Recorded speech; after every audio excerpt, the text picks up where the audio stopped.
the devastated families of Holly Bowles and Bianca Jones are back home and fighting for justice. It's been an eventful 24 hours which has seen heartache, arrests and a new victim emerge in Laos' deadly mass alcohol poisoning. We want to grieve. We miss our daughters desperately. The families of Holly Bowles and Bianca Jones back on Aussie soil after a long journey home with the bodies of their girls. It's again a horrendous time for the Bowleses and for us. Their fight for answers now progressing after police in Laos arrested the manager and 7 staff at the Nana backpacker hostel. Initial investigations suggesting methanol-laced whiskey and vodka resulted in the deaths.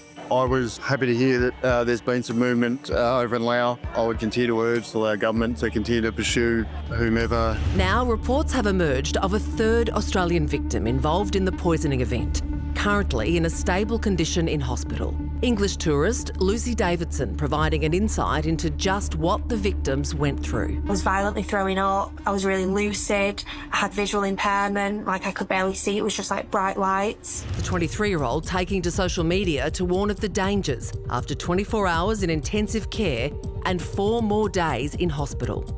I would just not want anyone to go through what me and my partner have had to go through in the past 2 weeks, because it has literally been like the worst 2 weeks of our life. Others commenting with similar stories. I had this 5 years ago at the same hostel and was hospitalised. It happened to me at this exact same hostel in Laos. I remember being so sick, I nearly died. Holly and Bianca's families now determined to put an end to deaths and near misses. We cannot have our girls passing and this continuing to happen. We are live from the lands of the Kulin Nation. Georgie Tunney is with us tonight. I am. I think that story there, the more I hear about it, the crueler and crueler it gets, the more details that come to light. I mean, I don't know if...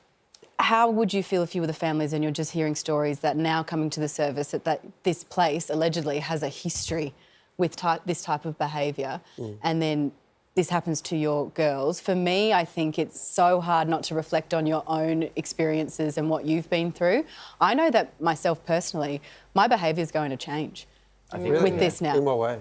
If I'm travelling, if I'm having nights out, especially if I'm travelling in Southeast Asia, I will now only look to bottled drinks, or if it's pre-mixed drinks or things like that, it has to become in a can or a bottle. And that's just not something that I naively would have considered if this tragedy hadn't occurred, and the work that those 2 girls' families are now doing to try and spread this word.